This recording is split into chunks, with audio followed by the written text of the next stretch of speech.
is 1 o'clock in the afternoon, work in progress Wednesday. So rather than work in progress, we're actually starting a new journal.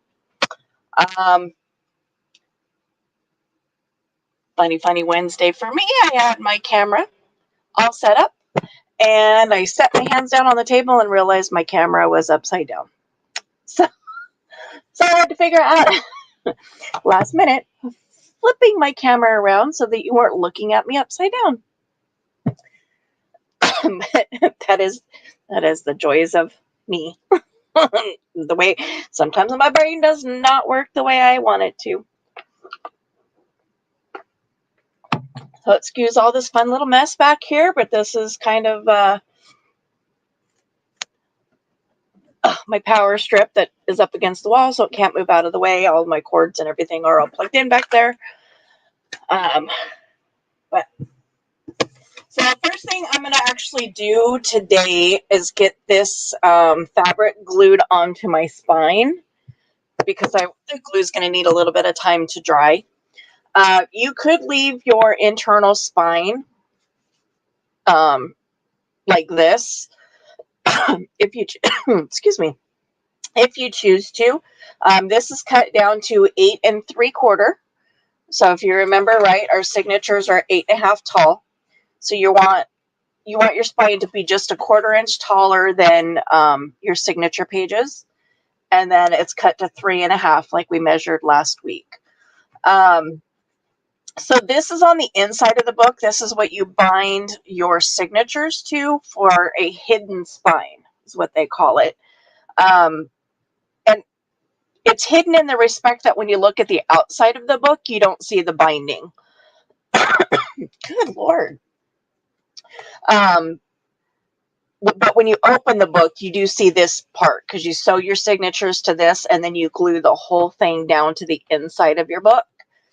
So again, you could leave it like this. You could stamp it, paint it. You could put paper on it, fabric like I'm going to be doing. It's really up to you how you want to deal with this. I've done all of the above. I've left it blank. Just as a cardstock like this. I've used colored cardstock for that particular reason as well. Don't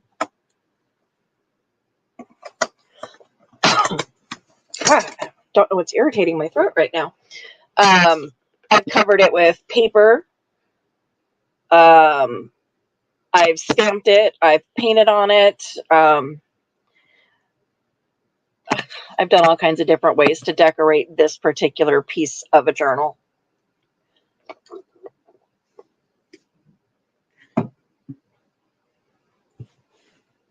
So I got the glue moving to one side here. Now, if I'd have thought of this ahead of time, I would have ironed this fabric out, but I didn't think of it ahead of time. So this is a Jimmy Dean box, like a breakfast sausage box. And because it's thin and floppy, I glued 2 pieces together to give it a little bit of stiffness. But what you use for your spine could be any kind of heavy, you want something supportive. But again, in the spirit of, junk journaling, you don't throw away your cereal boxes and your macaroni and cheese boxes and your Jimmy Dean breakfast sausage sandwich boxes, because all of those, my glue is not wanting to come out today. It's all usable in a junk journal.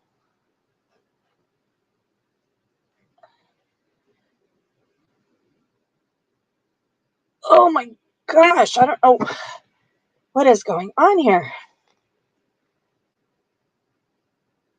Oh, there it goes. My goodness.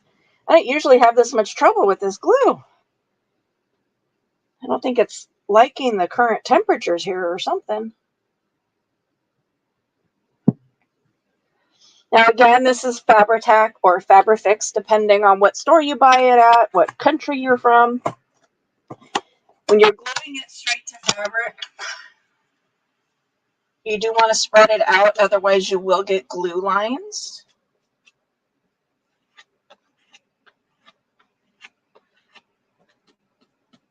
And it dries fairly fast, so you don't want to, oh, there's a hair.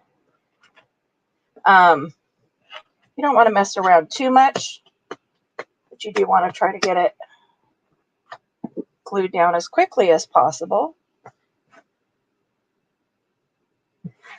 And then I'm going to try to use just kind of the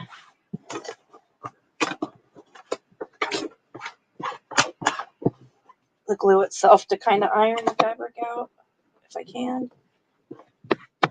This fabric is actually just an old white t-shirt, courtesy of all of my children in 4-H. We had a ton of button-up white t-shirt or white shirts that they had to use for shows. And as my kids all grew out of the program, then, yeah, I have the coughs, you have the sneezes. Yeah.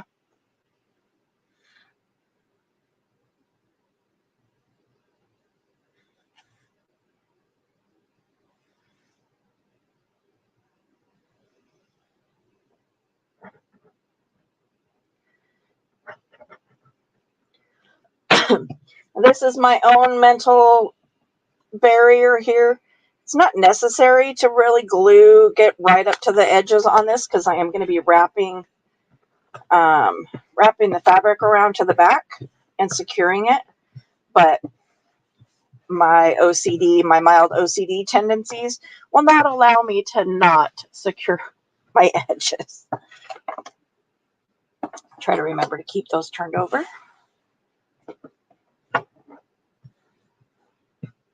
We're going to cut this down. It's almost time for me to get some new hack scissors. I'm going to be working with fabrics more. As my scissors are all used for cutting paper, so when it comes to cutting fabric, anybody that works in fabrics knows that fabric scissors and paper scissors are never to be used interchangeably. And then so that the corners fold better, nicer together. We do like little hospital corners. Sorry, I'm not sure that I'm on camera here.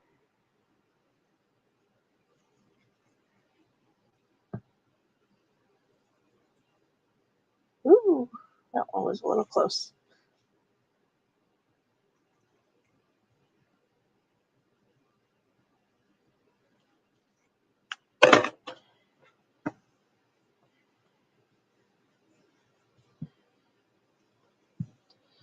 So because this is the back side, you don't have to worry about, the glue being flat or being spread out. Because again, if you get that glue line, it's the back. Nobody's going to see it. Not going to be that big of a deal. Using them for other things.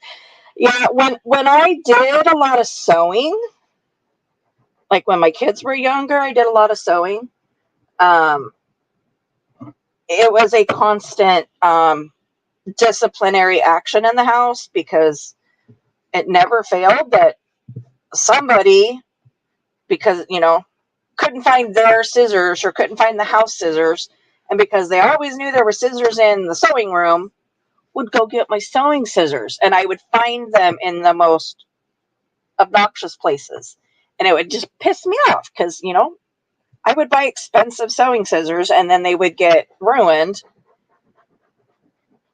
by somebody using them to cut paper or to cut wires or, whatever.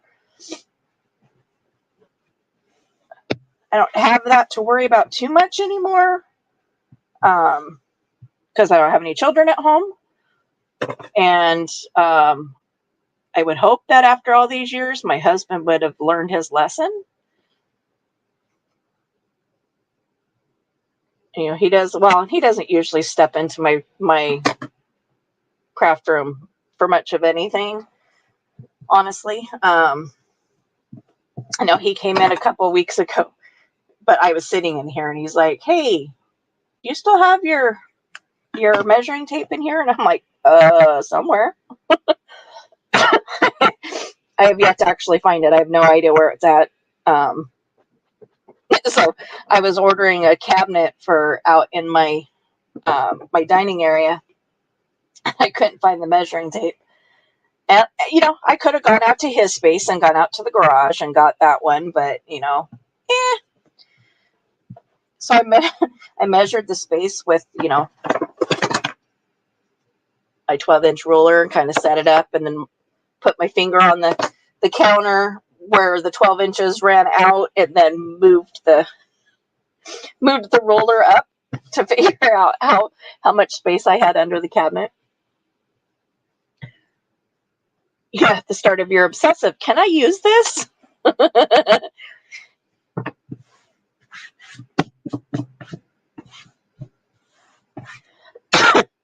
And we've kind of, in a way, actually passed that down to little Meanie. At least as far as like here, like I was saying a couple of videos ago, you know, she'll find something on the floor and come and ask me if she can throw it away or if it goes into the craft room or my classroom, as she calls it, because her mama does her homework in her craft room. So now all craft rooms are classrooms, and I'm doing my homework. Okay, see, I'm obsessing over these little strings that are not going to be seen. So I'm just going to set this aside to let that glue settle and dry a little bit.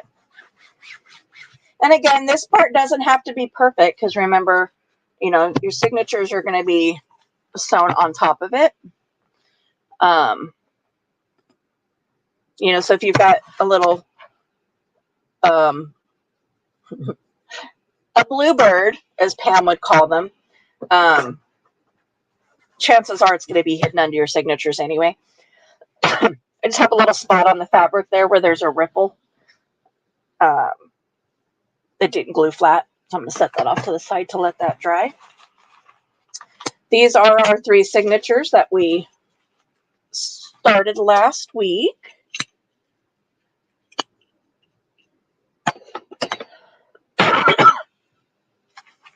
And there's not too many people watching or commenting right now, but for those of you that are here and watching, get some opinions on should I pull out my edge punches and do some punching on the edges or cover the edges with lace like I did in Jen's journal.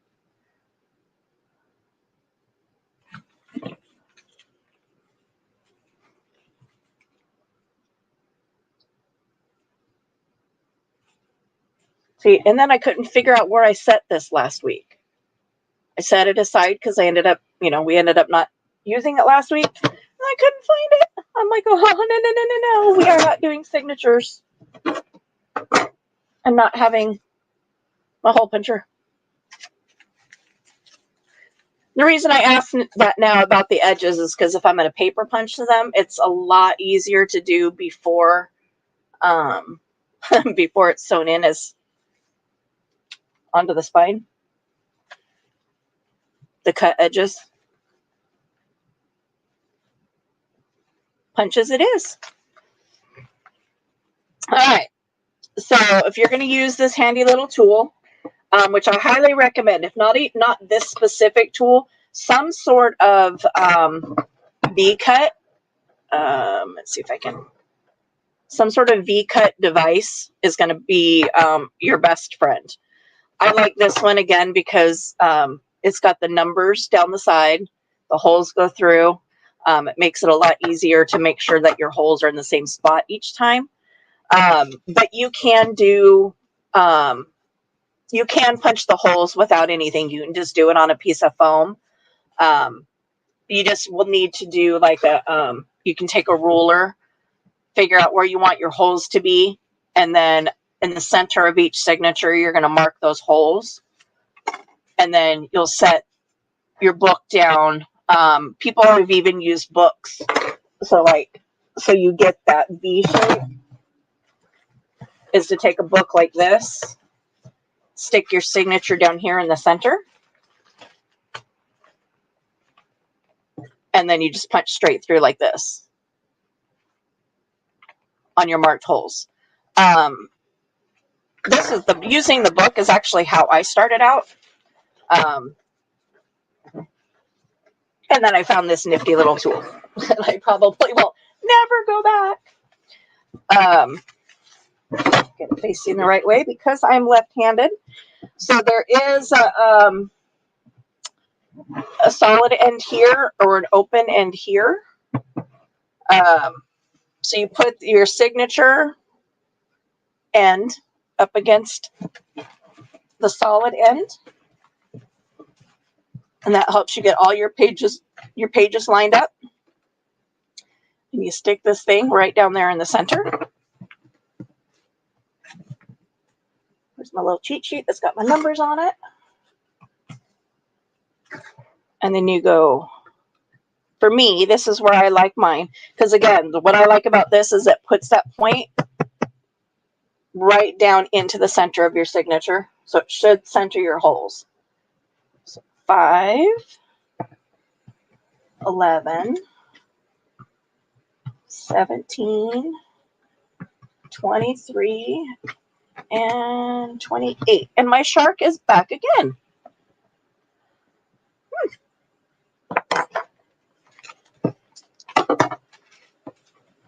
You have a more dangerous way.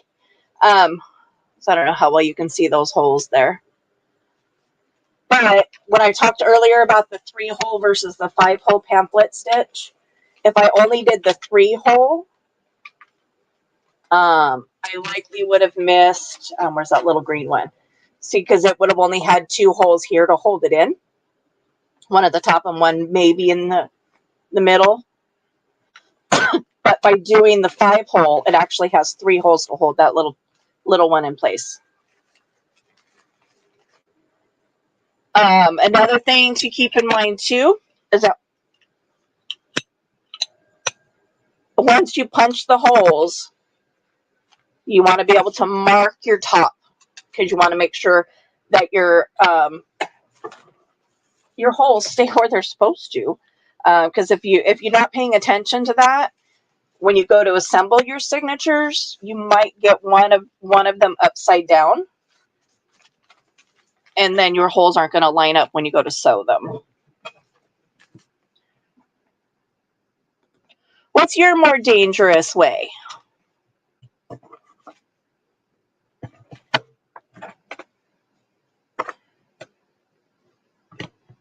Five, 11, 17,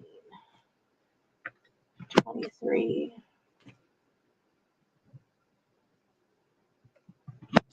This thing's the most dangerous for me as this darn awl.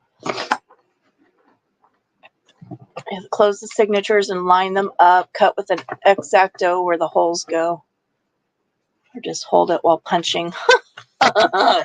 Yeah, no. Oh, I'm like, where'd my other clippy go? I don't have a third. I had them all clipped as a single. That's okay. I have these lovely little drawers off over here to my side, my brand new drawers.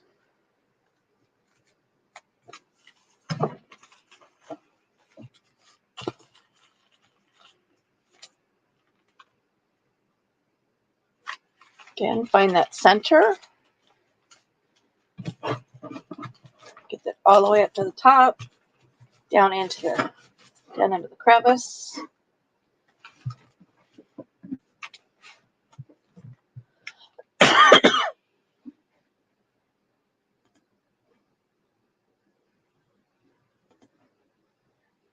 I like to live in the hole punched edge. Huh? What?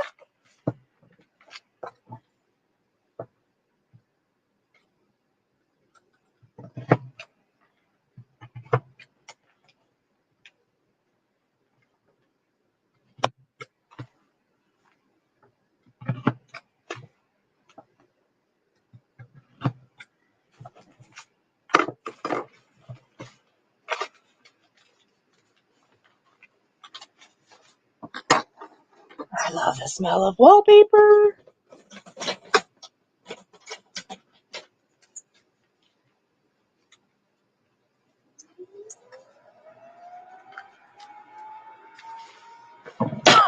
Yeah, this, what you described, cutting with an X-Acto, is actually one of the techniques described in the bookbinding book that your sister-in-law gave me.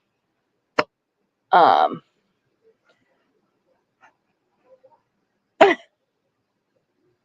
just got an error, number 9 on my shark. Apparently my dust cup is full.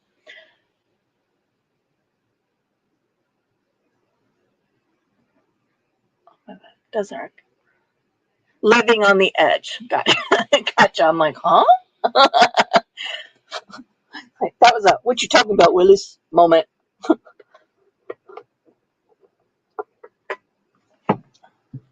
This should be dry enough. So if you remember right, we kind of measured what this needed to be based on the size signatures that I had. So I cut it to 3.5, and you want to divide this into 3 sections since we have 3 signatures. Oh shoot, I put my, alrighty. Put my pencil away. That's okay, this is the back, so I can use my permanent marker, which in reality, working on fabric, it's probably would, I don't know that the pencil would have worked real well anyway. So it's 3.5, and I usually like to come in 1/4 inch on each side, just to give those outer 2 signatures a little room to expand into the cover. So that gives us a 3-inch window to split.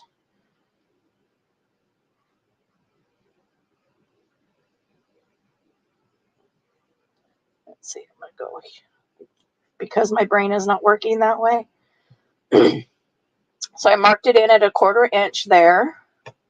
So the center should be 1.5.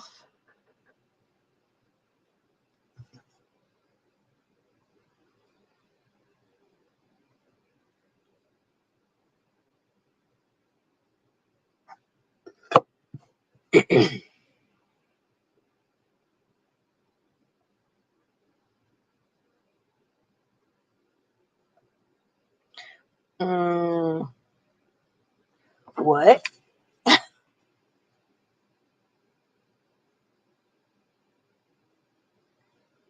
Aha. I was like, something is not right here.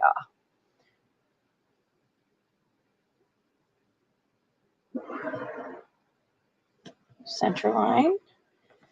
And then halfway between there and 1.5 would be 3/4. 3/4. Whoop. Running into stuff with my ruler. 3/4. 3/4.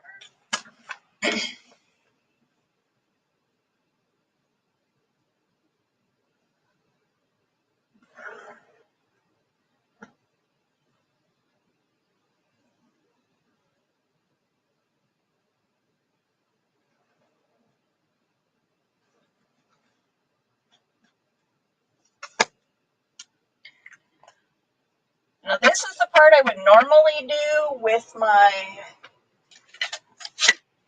taking my life into my own hands, because I would be holding it in my hand to punch. But because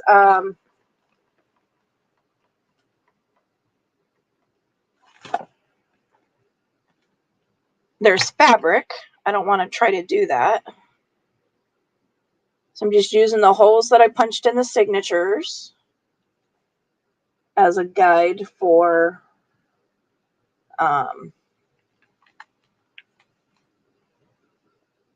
punching the holes in the spine.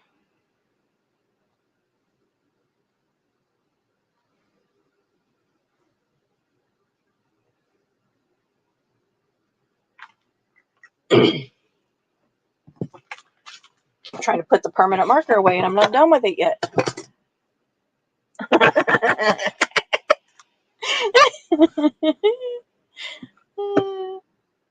Yeah. Uh-huh.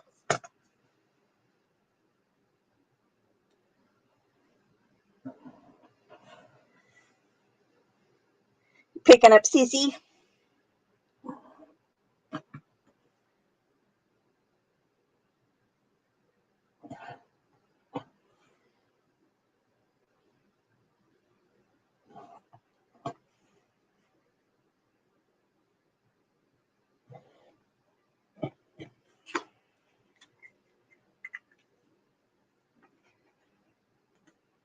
Put my permanent marker away. Shouldn't need a pen moving forward. I think I'm going to use a book. I don't want to use my dictionary though.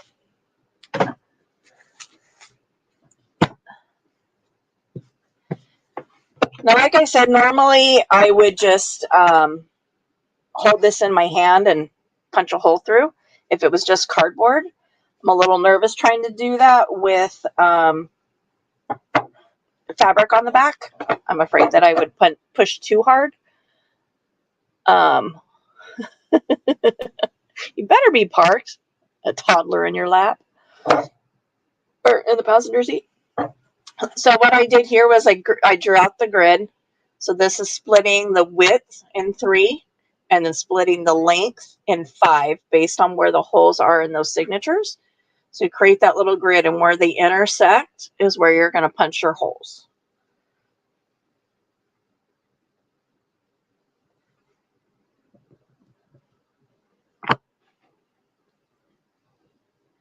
This is where having some foam comes in handy.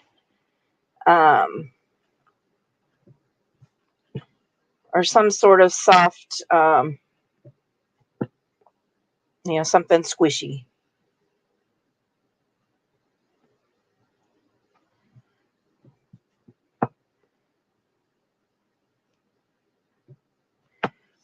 One downside to using fabric, which you'll see in just a minute, is that, fabric, when you punch a hole in it, the hole doesn't stay. Typically, it'll close back up because the fibers roll back together. Whereas if the spine was covered with paper, obviously the hole would stay.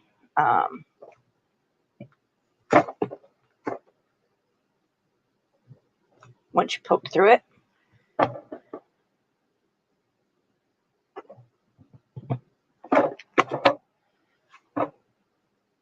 Oh, sweet.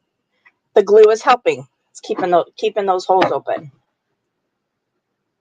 So again, you want to label, which I should have done before I moved my papers.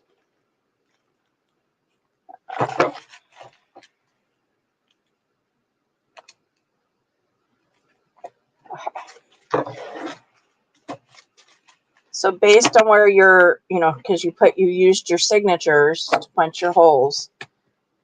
I wasn't quite done with my pen. You want to label which is the top of your spine as well. Because again, you want all of your holes to line up when it comes time to sewing them all together. Put that away. And we can put this away. Whoops. Hit my light.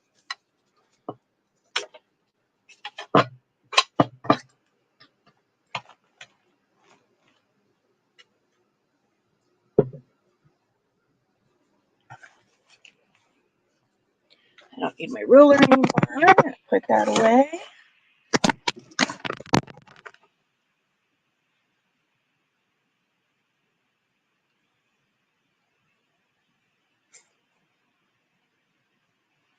Okay. Time to sew. You want a fairly decent sized needle. Again, like I've said before, I prefer the blunt ended needles. so I don't stab myself and make myself bleed. Um, this one's got a bit of a tip to it, but as you can see, I can, tap my finger. Well, I guess that's a bad example since that's the hand I can't feel. Um, but it's not making my finger, it's not creating a hole. Now, if I like stabbed it, I'm sure it would, because it does have a little bit of a tip to it, but it's not as sharp as like a sewing needle. This is more like a tapestry needle meant to go through like leathers and stuff. So it does have to have some kind of a point to it, but not as, they're not usually as sharp. Have my bag, flosses, extra flosses. I think I'm going to go with one of the browns since that seems to be the color tone that I am working in. Oh, maybe. I do like this. Since I have this pink right here on the... See, there I go again with the pinks. I tell you, it's the strangest thing. As much as I don't like pink, the amount of times I catch myself gravitating toward pink. And because I have brown on the outside on that one, brown on the outside on this one, I'm going to put this one in the center as my center signature so that they're like that. Let's put these off camera. Take up less space anyway. Now, because I have plenty of, you know what? 1, 2, plenty of embroidery floss. I'm not going to worry about splitting these. If I wanted to use a specific color and I only had like a little tiny bit of it, I would split it at least in half probably to do 3 and 3. But because I have plenty, I'm gonna leave it as it is as a 6 strand floss. General rule of thumb when you're cutting your threads: go away, fly, go away, is a minimum of 3 times your height of your book. So 1, 2, 3 minimum. This one's actually a little over, it's probably close to 5 if you figure that I went,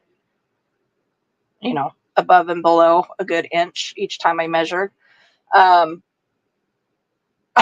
kind of a more is always better than less. I mean, I'd rather have thread to cut off versus start sewing and realize I don't have enough. And I also tend to leave, when I sew signatures, I tend to leave some in the center beyond the knot so that if I decide that I want to sew in like a some kind of an embellishment, like a dangle or a some kind of a button or I don't know what the word is I'm looking for, a charm, the string is there for me to be able to do that. Oh,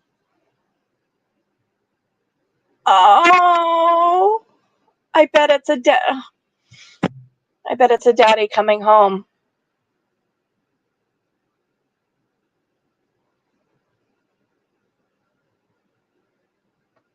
Oh.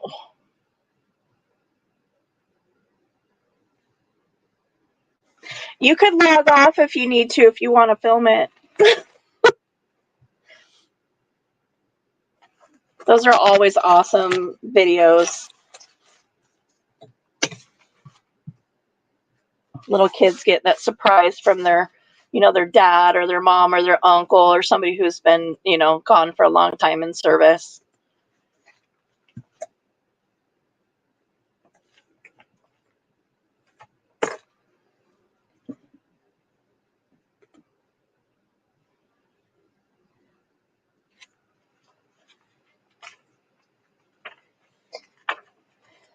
Now, when it comes to sewing in your signatures, some people say, if you know, when you're watching other videos, they say, you know, always start from the back and move forward. I don't know that it really matters, honestly. I mean, I just kind of do it whichever way my brain says to do it that day. I think, you know, as long as you're going in the same direction and all your stuff is facing the right direction, I don't, I don't understand why it would matter whether you go front to back or back to front. I was going to hole punch first. Don't want to sew on yet. Let me go grab some of my punches. Oh. I would totally ugly cry with you, sis.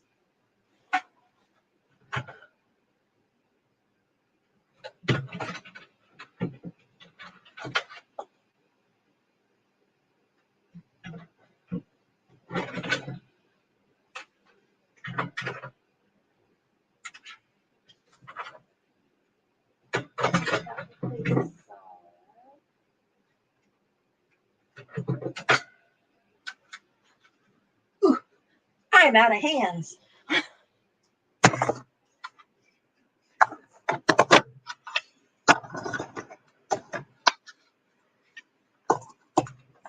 And I'm about to get out of table space too.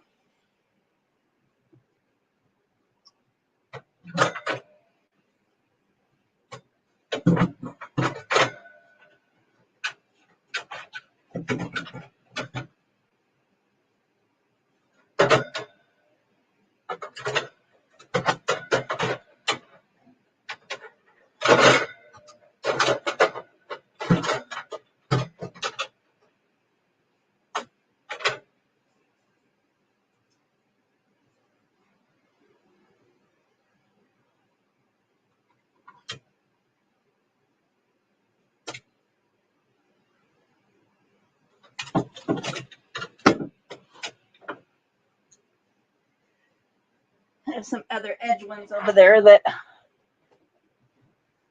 oh, brother, yeah.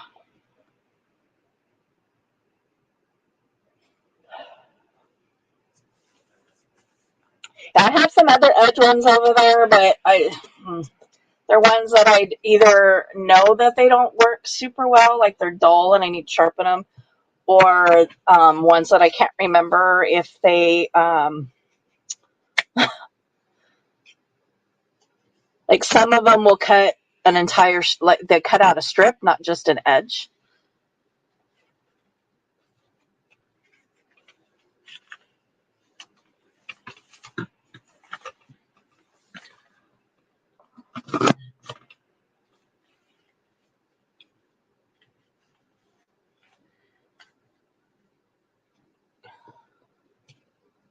Oh my gosh, this fly. I'm going to have to get my floss water because kind of piecing me off of.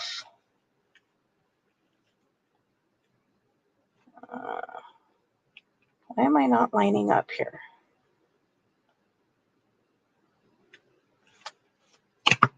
Okay.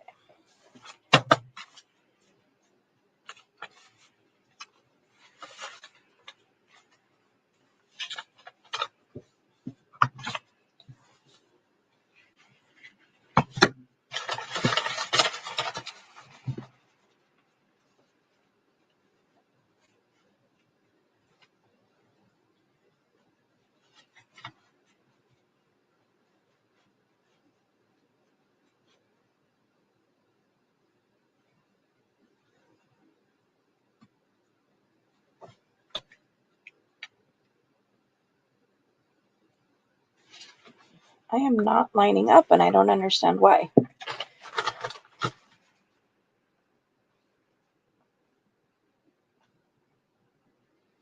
That's not the right one.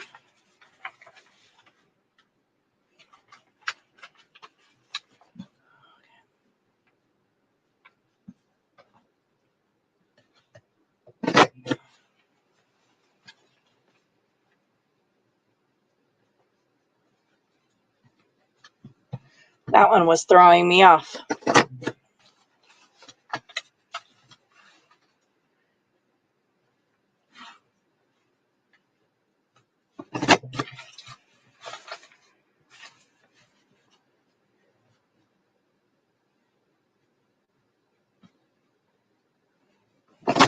Should have just made this easy on myself and just folded it in half. Oops. And just done them, you know, done each side the same.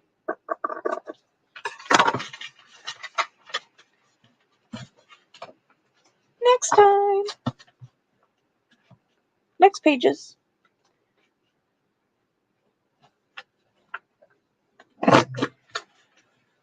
Oh, poo.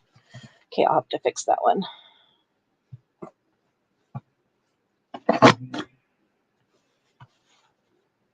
In a minute.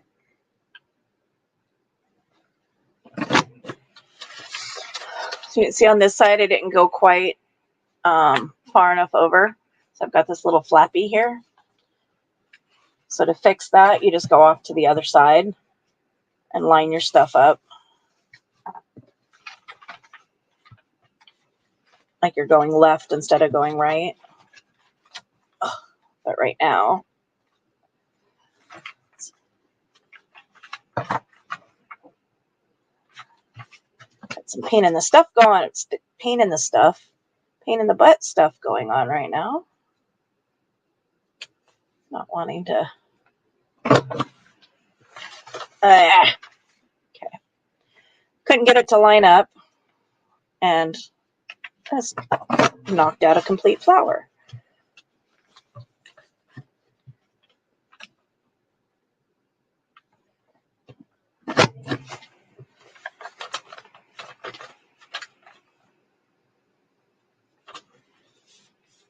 Again, you want to make sure that your papers stay going in the correct direction. This next page is that hospital gown paper. I'm not going to try to hole punch that.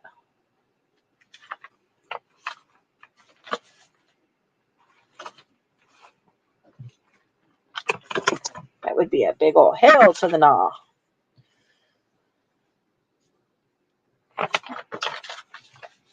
Make it a little easier on myself here.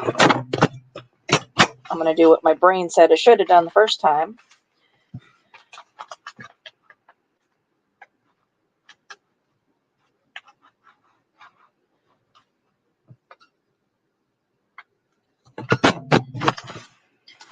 And just do both pages at once. Both sides at once, I mean.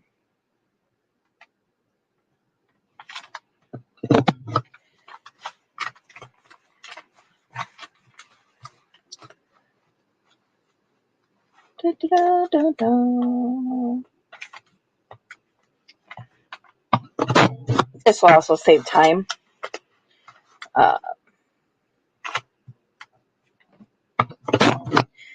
Now you can edge punch like this after you've sewn in your signatures, but I highly recommend against it. It is a pain in the butt to do after the fact. And I speak from experience there because I'm really, really fantastic at not thinking about it until after the fact. I really like the way that's looking on there.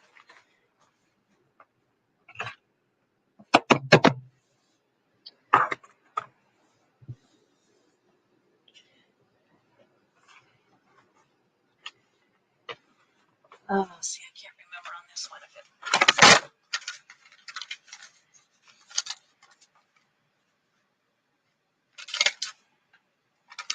I can't remember if this cuts it out or just creates an edge.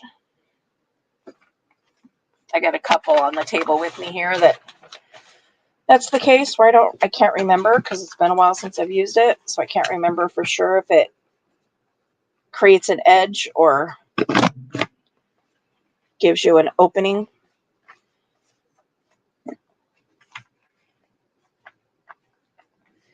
Now this is a fun little punch too, because if you are so inclined to go through your cutoffs, for lack of a better term there, is you now have all these little hearts that you can use. I mean, you can use them as confetti. You can use them as decoration.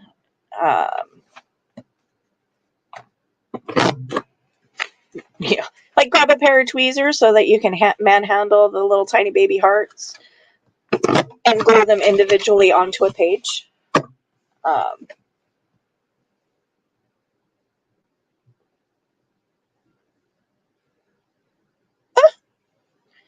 you can see how little they are.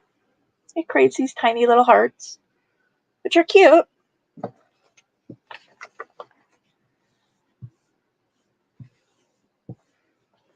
I'm just going to shoo those off to the side a little bit. I just realized, so this paper says smile always, and it's going to be in there upside down.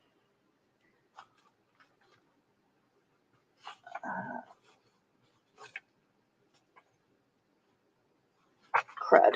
Oh, too late to fix that. Something to keep in mind when you're doing your own is if you've got directional stuff, don't do a Laura. Make sure your directional stuff is facing in the right direction.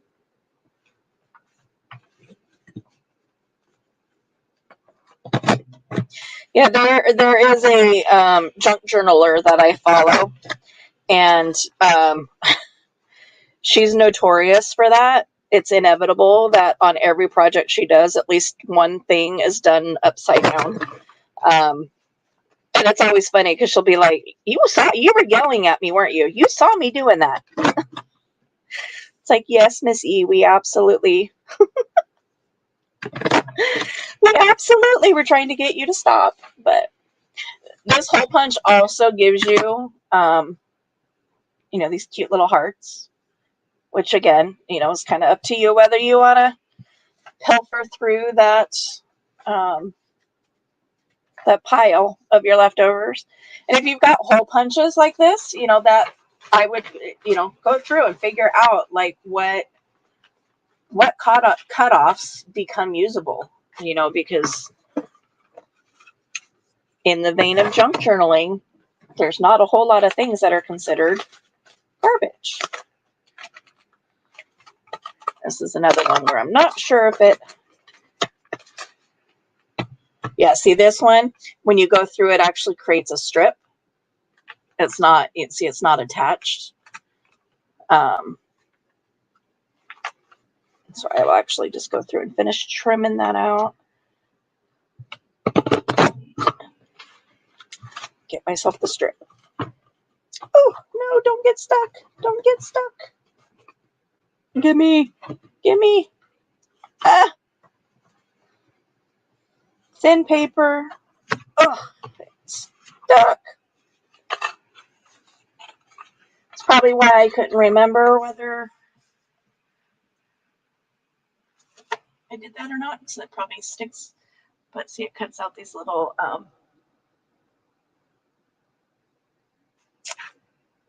see if you can see it better here. Gives you these neat little decorative strips. Can't really see it on there either.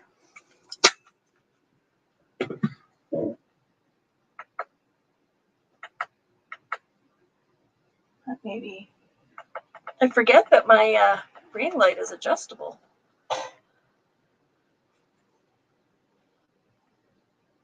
So there you go. Creates those. I'm like, my light's too bright, but it's too dark without it on. Well, turn it down.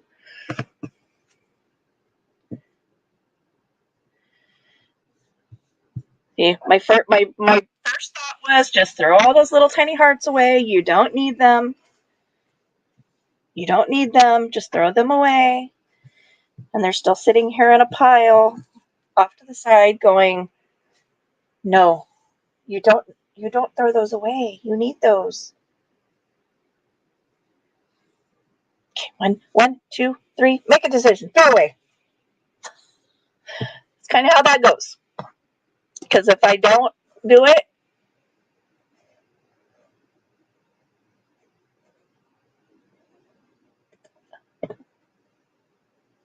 are they really? I never noticed that.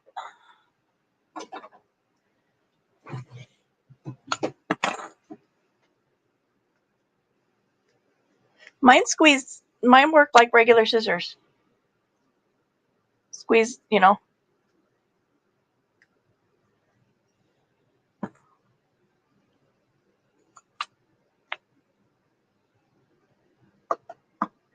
There definitely are some, there's actually, again, Miss E. She gets her scissors through the Arthritis Foundation. And they are designed specifically for people that have arthritis, duh. And she swears by them because they, yeah, you pull, I think you pull open and then they automatic, yeah. I said tweezers. Tweezers, scissors.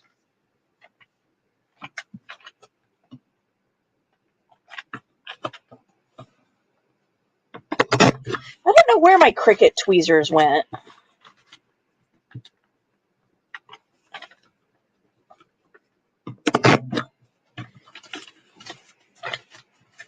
And I have my weeding tool in front of me. My green handled spatula in front of me. The white handled spatula is up in my Cricut.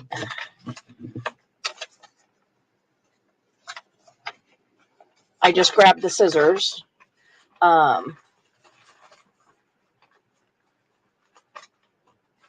see this one, when I go to put this back together, I'm going to have to make sure that I line those holes up. Probably have to go fishing for it. That's okay.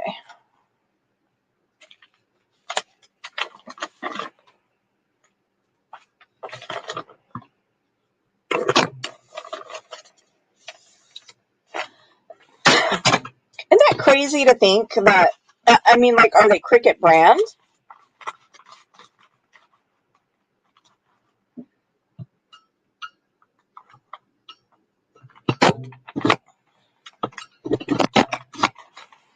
I know people have commented on how odd it is to see, like, vinyls and stuff at the dollar store.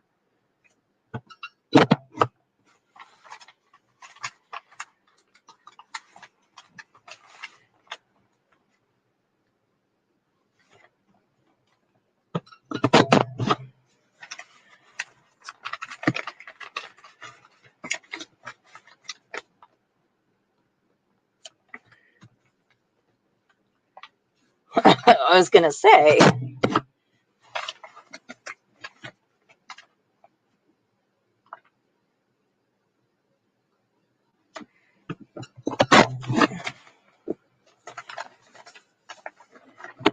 Mouse, move out of the way.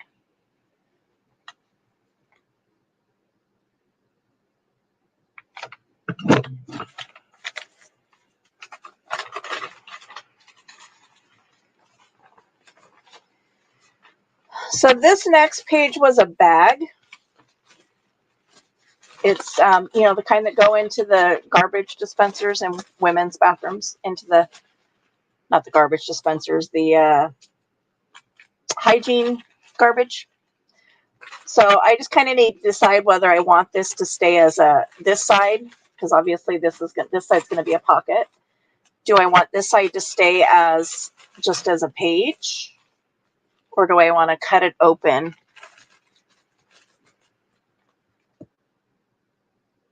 as a pocket? So this is first signature. I think I'm going to leave it as a page.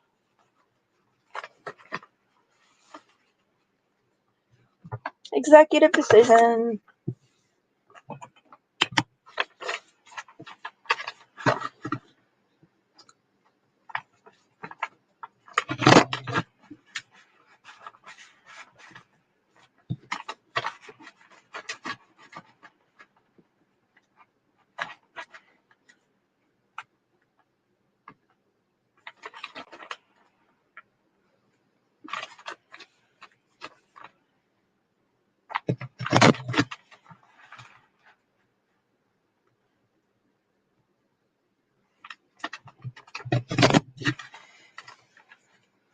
Anybody that goes online and spends any kind of time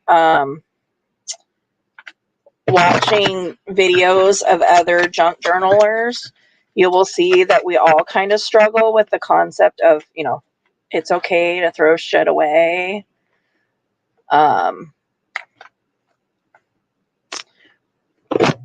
Miss E had a major event happen while she was on vacation.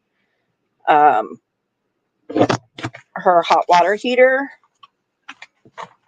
or no, the line on her refrigerator, like the water line for making ice, ruptured and flooded the entire bottom floor of her house. And as things were being, as the crew was coming in and remodeling, and taking care of like the drywall and stuff. Ooh, I'm going to leave that. I'm not going to try to hole punch that. That's tissue paper. I don't think that would work out in my favor, trying to hole punch that.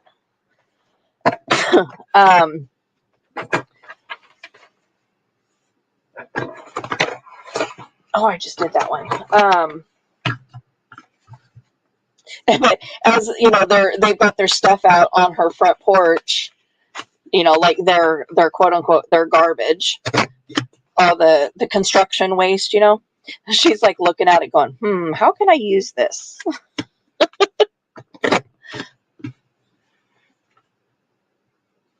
Yeah, that's what I've heard about the vinyl you get at the dollar store, that it's not of like really good quality, which, it's the dollar store.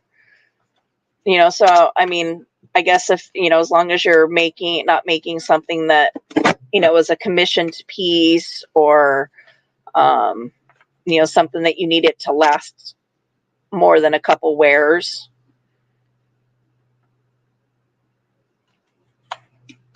But it would be good for people doing like family reunions, how they do the shirts that everybody wears.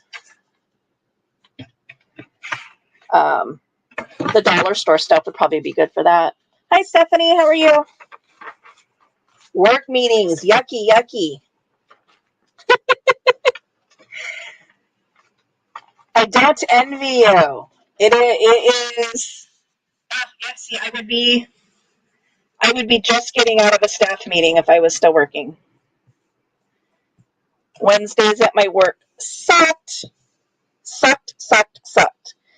Because we had a staff meeting, a department staff meeting at 9, and then we had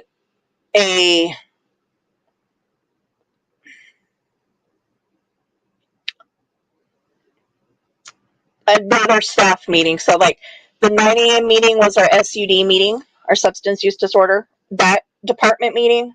And then 11 o'clock was the mental or the behavioral health department meeting. And then at 1 o'clock, we had a clinical staff meeting. And I hated Wednesdays. Hated them with a bloody freaking passion.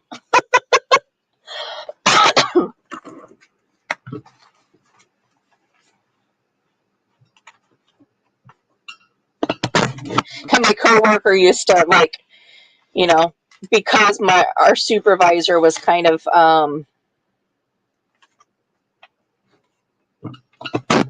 she didn't like confrontation. Let's just put it that way. He was, he would be sick on a lot of Wednesdays. He would call in sick and call in, I'm sick today. And I'm like, okay, as the supervisor, why are you not addressing the fact that every Wednesday he's sick?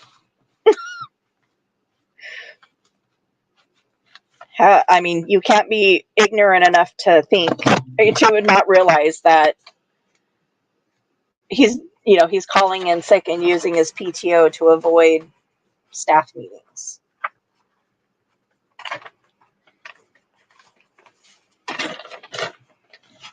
Yes, Stephanie, Stephanie, you came in a little late, so we did a vote and decided that rather than doing these edges with lace, I was going to do them with the paper punches, which kind of not necessarily derails, but delays the sewing of the signatures for a brief moment while I do all the hole punchies.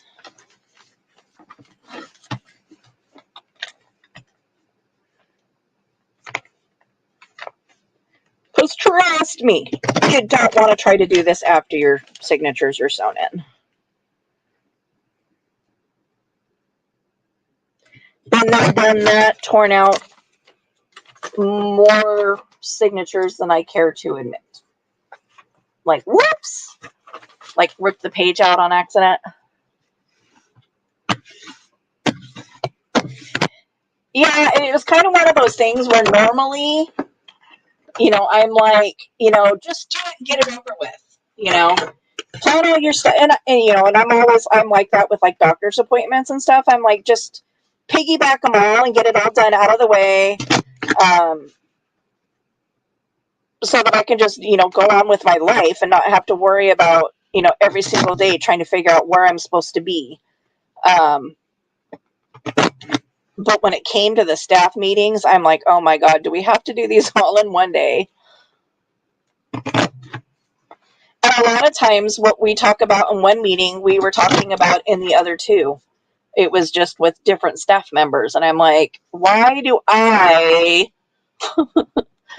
have to attend all three? We've already discussed this.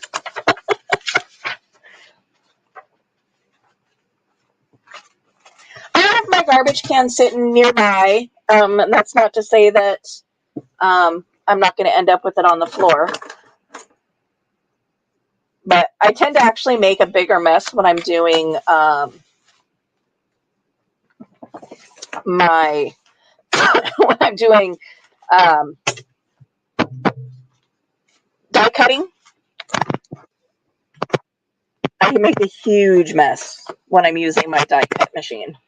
Not my Cricut, although I imagine that I would probably make a mess if I use that a little more often too. But I wonder if this is going to work through. Do you think these will go through wallpaper?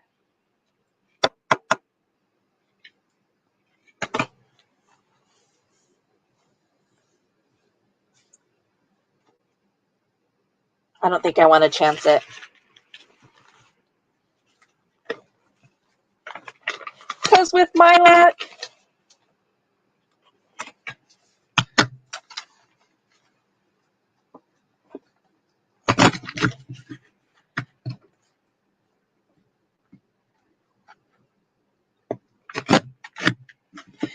there was a lot of issues that I was having with my supervisor, who really was not much of a supervisor. Like my same coworker would arrive late every day for work and leave early every day, and she would never say anything about it. And I'm like, huh? And he would make simple mistakes in his documentation, and she wouldn't say anything to him. But heaven forbid I made a mistake on my documentation, and I'm like, your fear of his mental health should not be, and should not be what dictates how you are as his supervisor.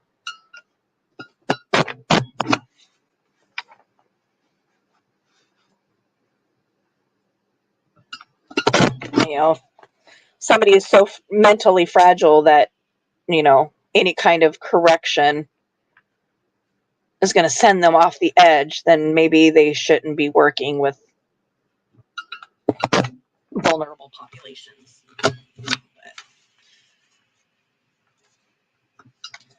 I wasn't the supervisor, so I didn't really have a say in it.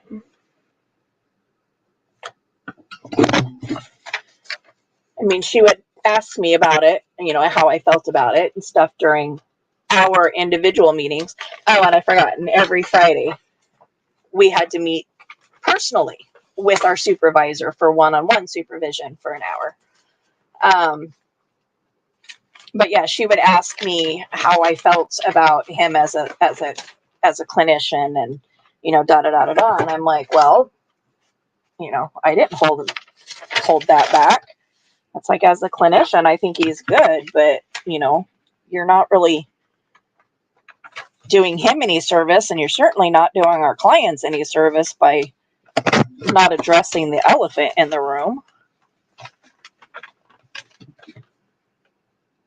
But then nothing would happen, nothing would change. So I just stopped giving her my opinions on it.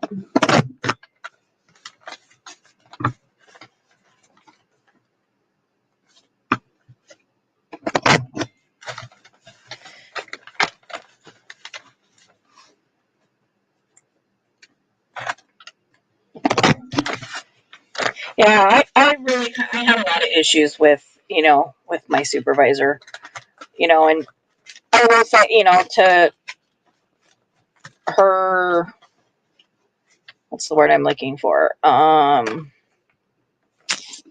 to her credit, but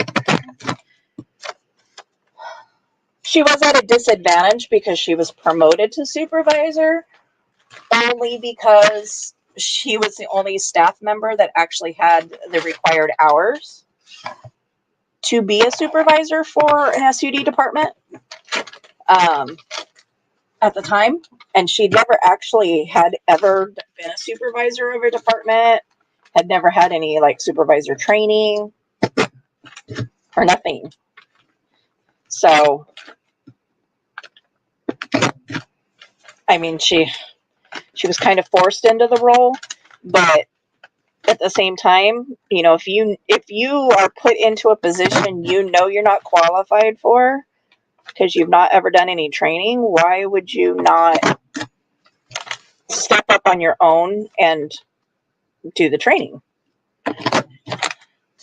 You know, if you're so afraid of conflict that you won't address bad behavior in one of your staff members, then maybe you should consider doing some training on conflict resolution.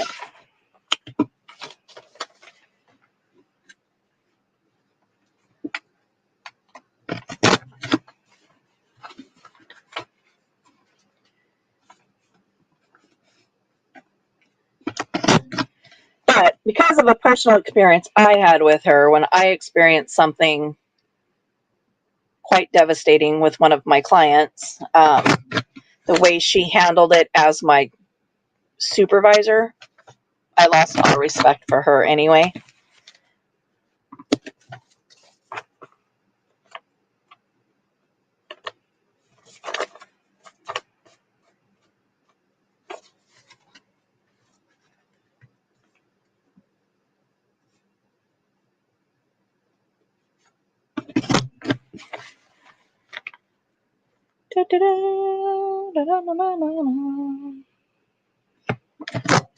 I think what I'm going to do once I finish this one, rather than doing the hole punches on the third one,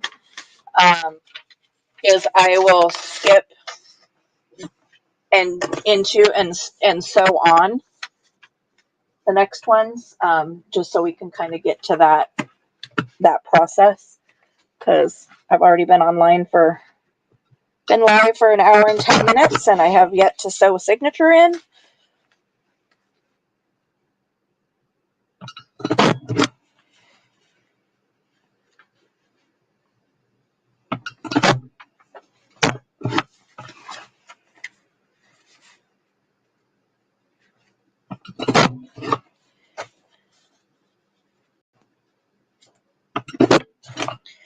Come over here, trim this one up.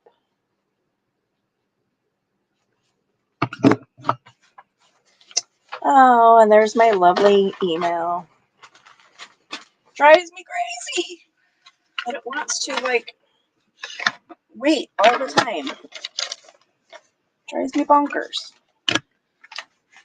I don't know why my email doesn't want to come, why it doesn't come in like as soon as I open my laptop, and you know, like why does it wait until I'm an hour into something and then it's like, oh wait, pause. We have all these emails we have for you that have been sitting in here for, you know, the last 24 hours, even though you've already checked it on your phone.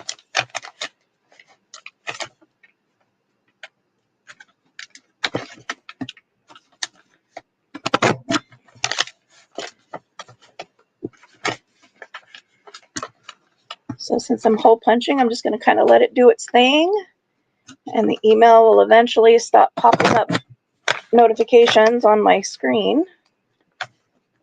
Maybe.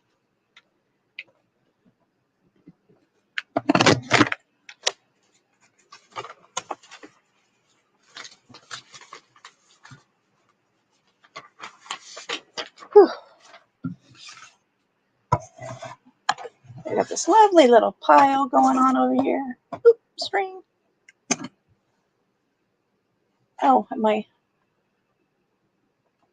cord fell. There we go. Yes, I have my pile of confetti going here.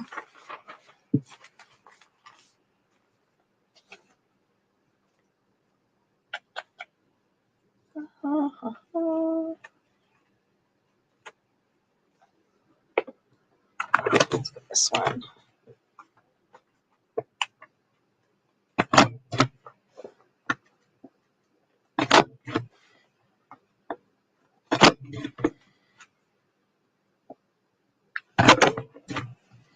Probably my sharpest hole punch. Cracks me up. It's one of my favorites, but I would imagine that the person I bought them from, maybe it wasn't their favorite since it's so sharp. Would lead me to think that they didn't use it very often. Oh, that one's upside down too. I bet all three of my Smile Alwayses are going to be upside down.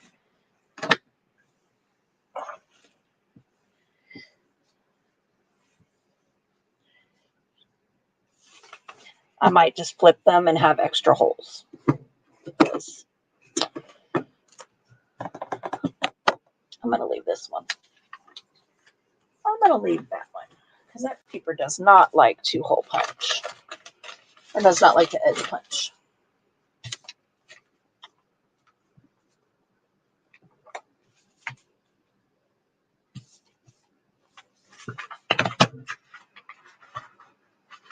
So 2 more, and then you guys will get to watch me sew in some signatures. And then I'll do the third, you know, I'll do the other ones offline. Oh, the edge of that paper is like super crunchy.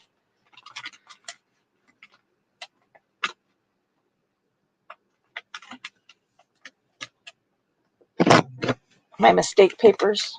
Oh, I totally missed. Well, that's going to suck. Okay, we're going to leave that because I don't have confidence that I can punch that without really messing it up. I'll show you what I did in just a sec.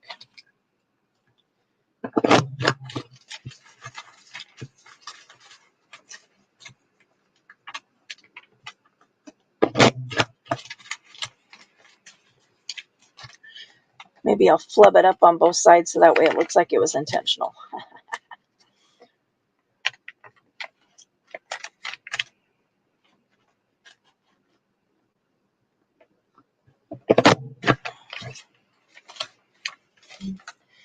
So I didn't move it quite far enough so it didn't punch right there. So I did it on this side to make it look like it was on purpose.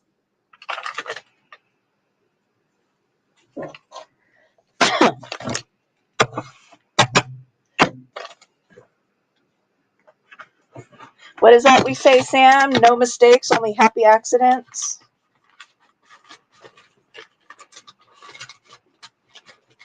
What is going on here?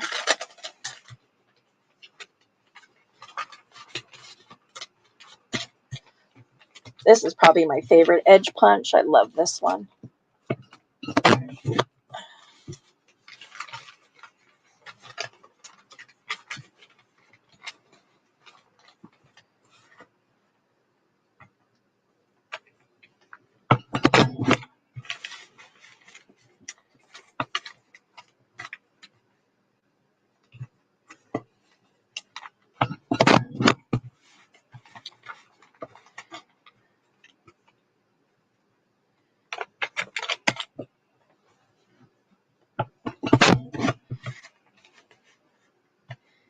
Happy accidents.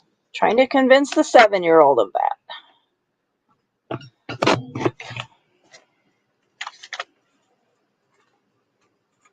There's no need to be a perfectionist.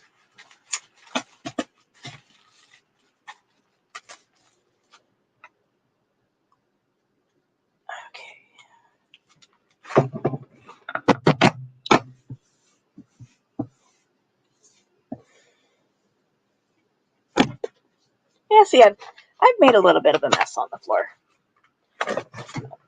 Set these off to the side since I still have one more signature I gotta do. Woo-hoo. Just almost knocked my Pepsi over. I mean, it's in a lidded cup, so it's not like it would have made a huge mess, but still. Okay, so top.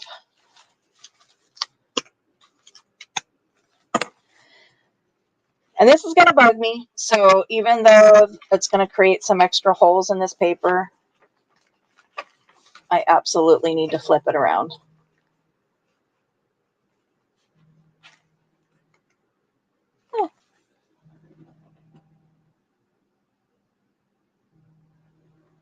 Wonder who's calling me.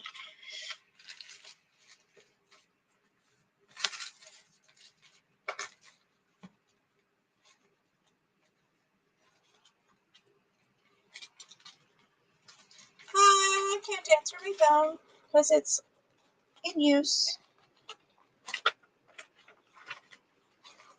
Okay, where is it? Oh, there it is. Flip this one around. I'll create new holes for those as I'm sewing them in. Because nope, the OCD says upside down stuff. No bueno. Not going to happen. I'm okay with some things being cattywampus. Not so okay with things being upside down. So again, I do the 5-hole punch, or the 5-hole pamphlet.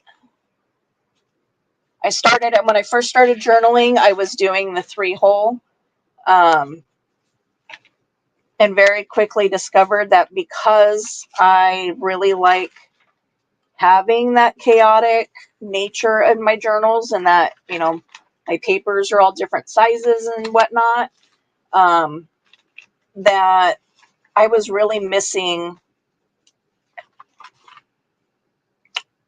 Some of my stuff was not getting attached securely with the 3-hole.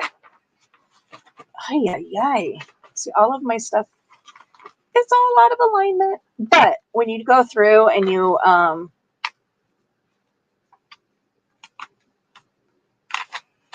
only have to do this pain in the butt part once, because once you get that center hole lined up, then the rest of the holes automatically line up. Oops.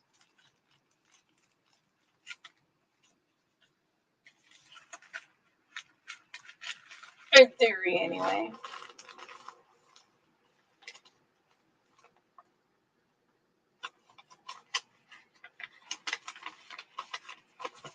One there, one there, one there.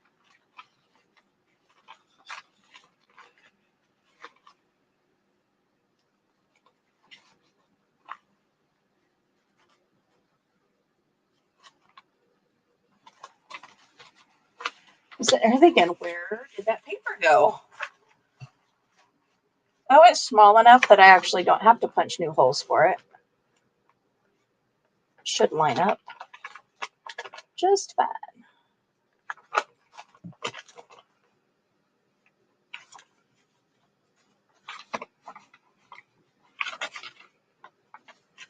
All right, so for the 5-hole punch, you go through the center hole of all of your papers.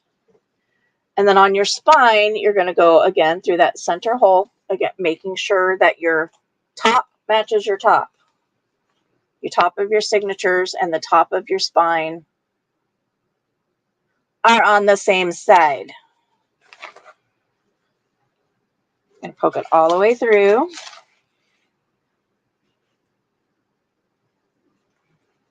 You're going to come up at the next hole on your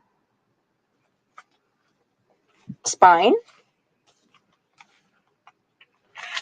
And you're basically going to serpentine through. So you're going to go, you know, like this, and all the way back up to the center.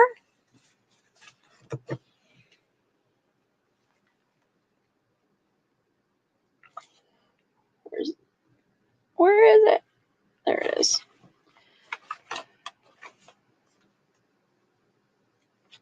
I guess I shouldn't say you only have to do this once. You have to do it through the first 2 holes. Once you get the first 2 lined up properly, the rest of your signatures should just fall naturally.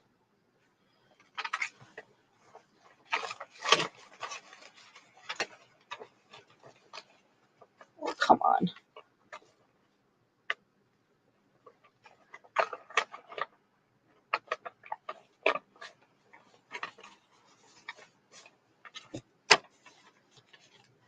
Give myself some more room here.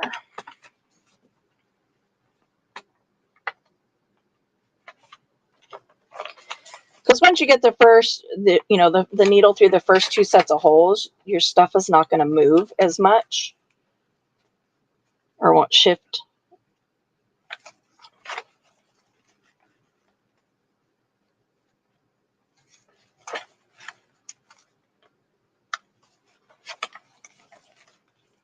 Let's go through there.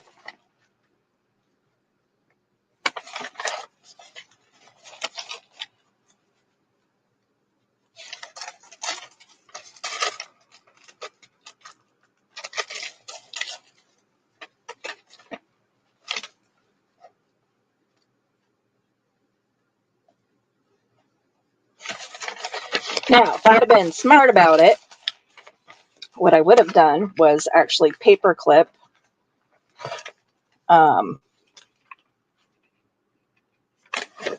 once I had my signatures lined up, I would have put a clip on it so that they didn't move on me, and my holes should have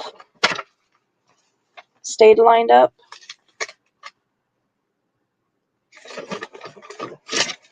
But what I'm discovering about myself is that the things that I normally do while making a journal, I forget to do while I'm trying to show you all how to do it.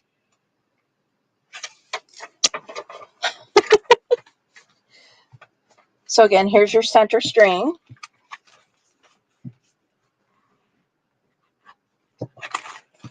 Come on. Oops, a little too much going here.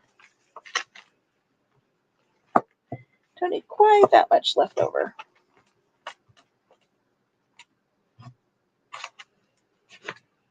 So here's what I mean with this. The holes are lined up. Also put a clip so your papers don't move. And in theory, you should be able to just stick your needle straight through the holes. Top and bottom should keep things from moving around. Should. So down through, up through the next one, down through the next set of holes.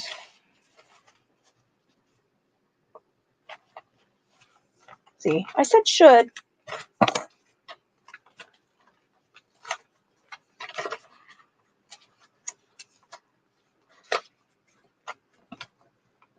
Oh, it was the wallpaper that was causing me some issues.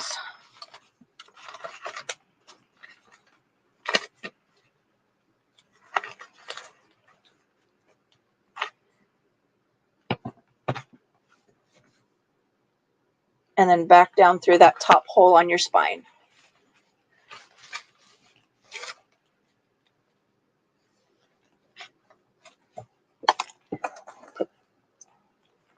Put this back. Okay. You're going to go back from the back through that second hole of the spine, back through the holes of the signature into the center of that signature.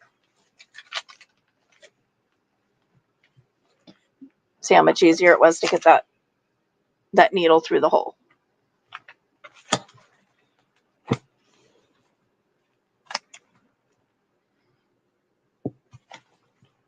Past that center hole over into 1, 2, 3, your fourth hole. Should pass right through now, in theory. Yep. Into the hole of your spine.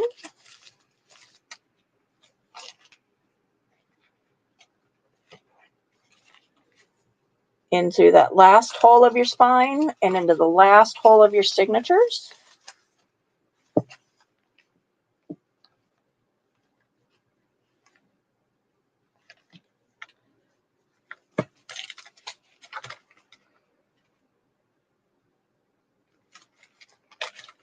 And again, in theory, the holes should all be where they need to be to just feed right through. But right now, that theory has proven me wrong.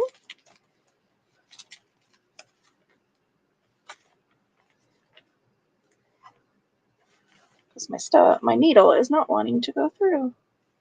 Am I in the wrong spot?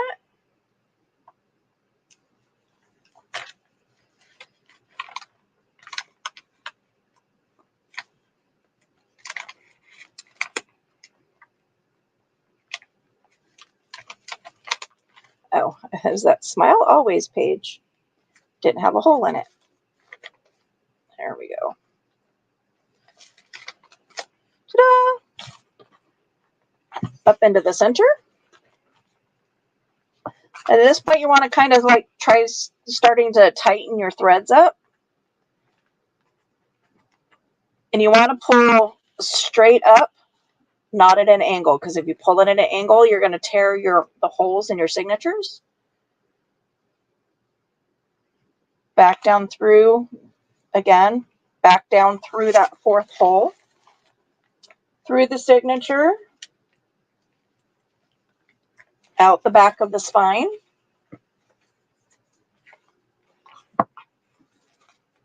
Tighten it again, because I loosened it. Back up through your third hole and the center hole.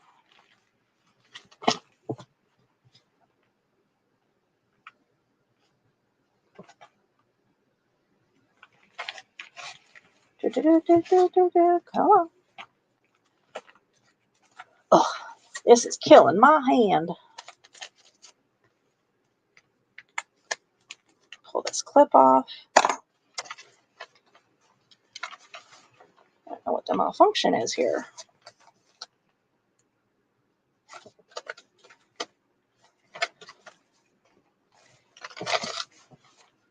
Besides my hand going, what the hell are you doing?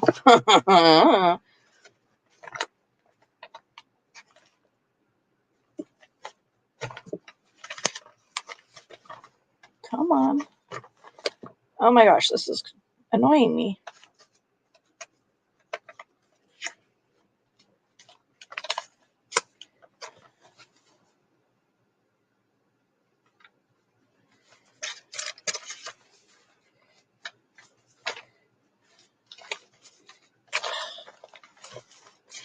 Okay, I'm getting really frustrated right now.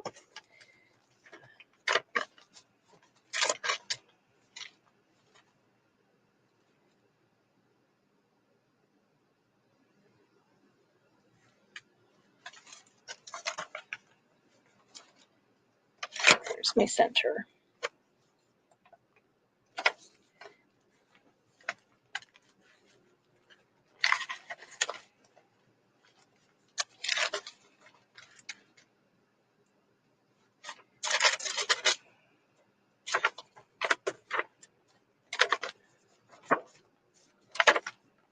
Almost. I don't usually have this much trouble I think this is the reality of my future in having numb fingers. So you have your center string, and you're going to want your strings that you're going to tie to be on opposite sides. So one to the left, one to the right. Go ahead and pull your needle off. And again, pull straight up to tighten. Give them a little wiggle.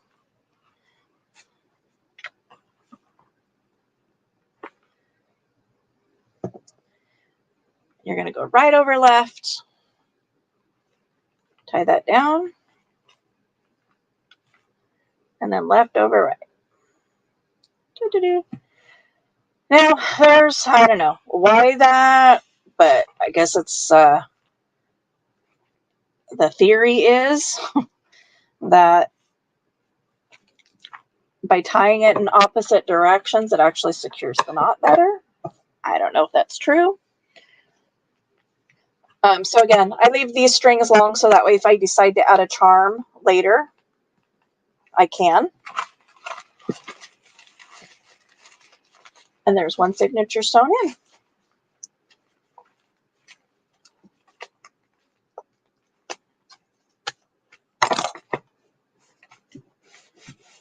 Train the pages.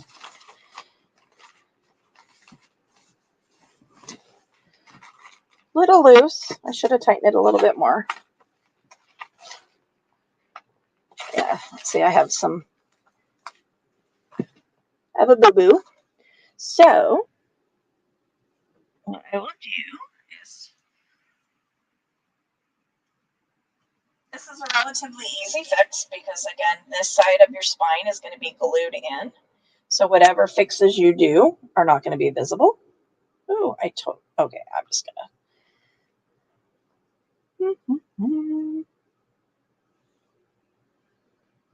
I split my floss when I was threading it. So I'm like, I'm not going to undo it. I'm just going to pull the missed thread out.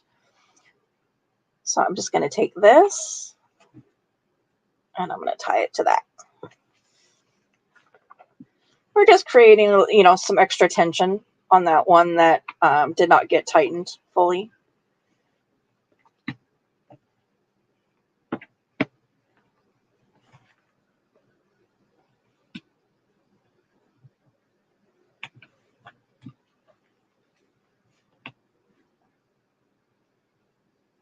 Again, extra knots because I like to make sure stuff is secured.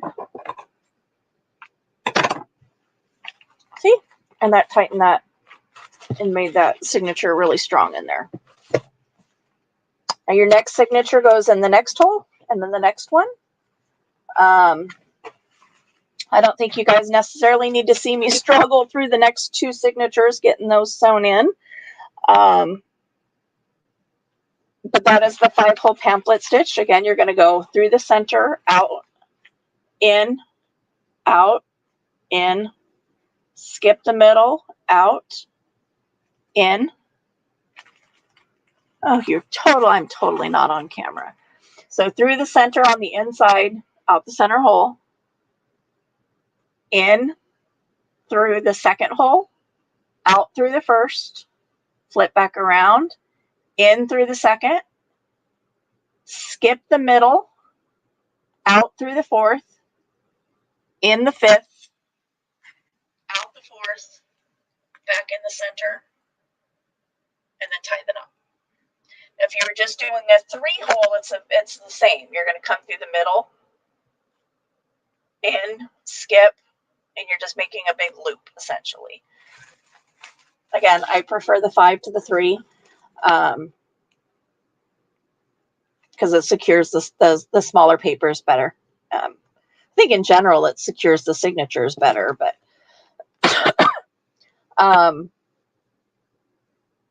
so just kind of let me know. I've got 4 other like miniature signatures set off to the side to learn some different binding techniques. Do we want to do that before we worry about making a cover for this one? learn some other binding techniques, or go ahead and finish making the cover for this one first. So just kind of let me know what you guys think there. Replay crew, you can put your answers in the comment section. Those that are currently listening, if you want to wait and think about that, you can always answer in the comment section as well. But I'm going to go ahead and sign off for today. I'll finish sewing these signatures in so that when we do our work in progress Wednesday next week, you guys will be able to see what it looks like with the signatures fully sewn in. Hope to see you guys tomorrow for Thready Thursday. I'm probably, once I'm done with it, I would cross stitch some more tonight, but after I get these 3 signatures sewn in, I'm not sure how my hands are going to feel. They're already kind of achy. But we'll see. I may just give them a rest so that way I'm good to go for tomorrow's live. Anyway, you guys have a good rest of your day. Find something positive to do, and peace out.